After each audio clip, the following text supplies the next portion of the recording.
महात्मा ज्योतिबा फुले हे फक्त समाजसुधारकच नव्हते, तर ते एक थोर क्रांतिकारक पुरुष. डॉक्टर मनोहर जाधव.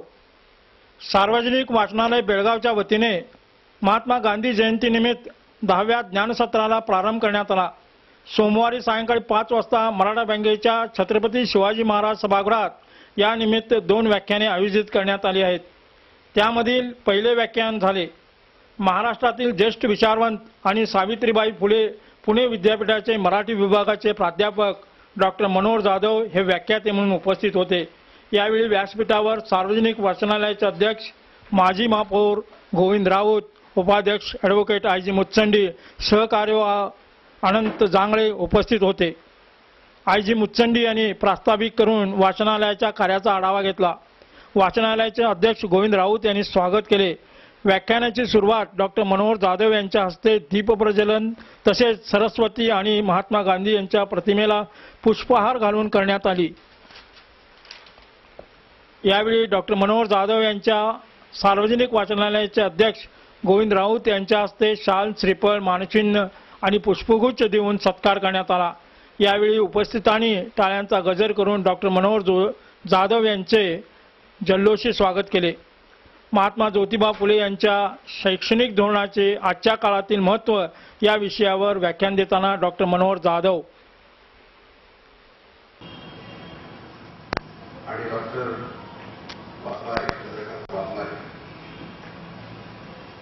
माझ्यासोबत आलेले माझे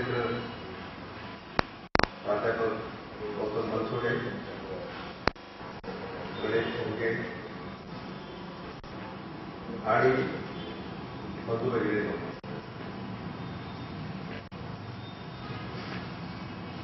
1848 साली ही संस्था स्थापन झाली आणि आज जवळपास 166 वर्ष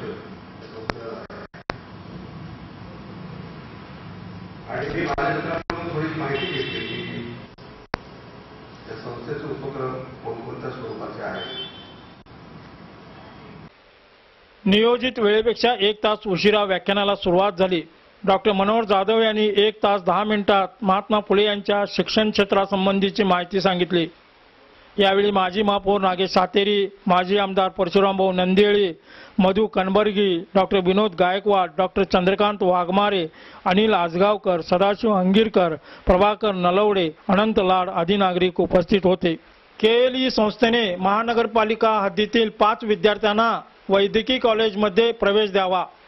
आमदार संभाजी पाटील यांची महानगरपालिका सर्वसाधारण बैठकीत मागणी.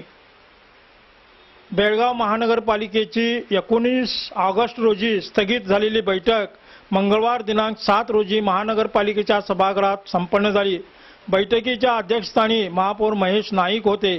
त्याचप्रमाणे उपमहापौर सौ रेणू मुतकेकर आणि महापालिका आयुक्त रविकुमार आणि दक्षिणच्या अभियंत्या लक्ष्मी निप्पाणीकर तसेच महापालिका अधिकारी उपस्थित होते. प्रारंभी महापौर महेश नाईक यांनी सर्वांचे स्वागत करून बैठकीचा उद्देश तसेच विषय पत्रिका वाचून दाखवली. या बैठकीत महानगरपालिकेच्या कायदा सल्लागार गिरीश पाटील यांना मुदतवाढ देण्याचा ठराव महापौर महेश नाईक यांनी वाचून दाखविला.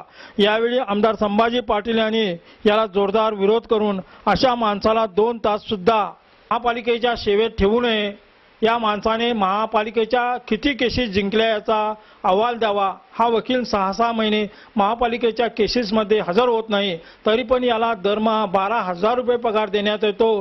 ही सार्वजनिकांच्या पैशाची उधळपट्टी आहे. मराठी गटनेते किरण सायनाक यांनी या वकिलाबद्दल जोरदार आक्षेप घेऊन महानगर प्रशासनाने ताबडतोब दुसरा कायदा सल्लागार नेमावा अशी जोरदार मागणी केली. या विषयावर नगरसेवक पंढरी परब, संजय सवाशिरी, दीपक जमखंडी, आमदार फिरोज शेठ यांनीही आपली मते मांडली. या विषयावर सखोल चर्चा केल्यानंतर याबाबत एक कमिटी स्थापन करून 2 महिन्याच्या आत निर्णय घ्यावा असा ठराव करण्यात आला. महापौर महेश नाईक यांनी हा ठराव मंजूर केल्याचे घोषित केले.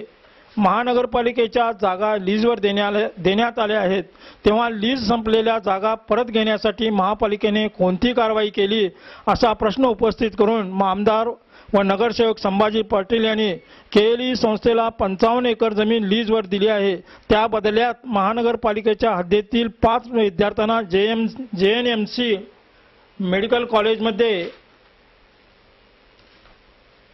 मोफत प्रवेश द्यावा असा करार झाला आहे, पण केएलई सोसायटीने हा करार मोडीत काढला आहे। तेव्हा महानगरपालिकेने याचा पाठपुरावा करून महानगरपालिकेला 5 विद्यार्थ्यांना प्रवेश देण्याचा करार अंमलात आणावा अशी मागणी आम्ही त्याला खाली करा म्हणून सांगत नाही आहोत, पण लास्टला बेळगाव महानगरपालिकेची ही जागा म्हणजे बेळगावच्या जनतेची प्रॉपर्टी ती, त्या बेळगावच्या जनतेच्या प्रॉपर्टीचं हित आम्ही सांभाळलं पाहिजे। त्या दृष्टिकोनातून अधिकारी वर्गांना मी सांगतोय, पुढच्या मीटिंगमध्ये याचा पुरेपूर सारांश विस्ताराने तुम्ही आम्हाला माहिती द्या केली। यावर नगरसेवकांनी सुद्धा आपला पाठिंबा दर्शविला। आमदार फिरोज शेठ यांनी मात्र केएलईची बाजू घेऊन या संदर्भात केएलई पदाधिकाऱ्यांशी चर्चा करून निर्णय घ्यावा असा महापौरांना सल्ला दिला। या बैठकीत खडेबाजार शहापूर येथील मास्टर प्लॅनच्या वेळी विस्थापित झालेल्या 9 जणांना पर्यायी जागा देण्याबाबत, कोल्हापूर सर्कल येथे खाजगी संस्थेला हॉस्पिटलसाठी लीजवर जागा देण्याबाबत, तसेच संपूर्ण मतदारसंघात कर वसुली पद्धत संगणकीय करून महसुलात वाढ करण्याबाबत, तसेच बीपी रोडचा पार्किंगसाठी उपयोग करण्यासाठी सर्वे करण्याचा ठराव सर्वानुमते करण्यात आला। या बैठकीत सीमा प्रश्नाचा ठराव मांडण्यात येईल का याबाबत बेळगाव शहरचे नव्हे तर संपूर्ण सीमावासियांचे लक्ष या बैठकीकडे लागून होते, पण मराठी भाषिक नगरसेवकांनी सीमावासियांची घोर निराशा केली। या बैठकीला नगरसेवक रतन मासेकर, राजू बिर्जे, मनोहर हलगेकर, राजू बिर्जे, संजय शिंदे आदी नगरसेवक उपस्थित होते। या बैठकीच्या वेळी व्यासपीठावर असलेल्या डॉक्टर बाबासाहेब आंबेडकर आणि महात्मा गांधींच्या प्रतिमांना भव्य पुष्पहार घालण्यात आला होता। आमदार संभाजी पाटील हे महानगरपालिका कायदा सल्लागार गिरीश पाटील यांच्या गैरकारभाराबद्दल बोलत असताना डॉक्टर बाबासाहेब आंबेडकर यांच्या फोटोवरील हाराचा दोरा तुटल्याने एका बाजूने हार खाली पडला। त्यावेळी या घटनेचा संदर्भ देऊन आमदार संभाजी पाटील यांनी गिरीश पाटील यांच्या कारभाराला डॉक्टर बाबासाहेब आंबेडकर सुद्धा कंटाळले आहेत असे बोलताच सभागृहात एकच चर्चा सुरू झाली।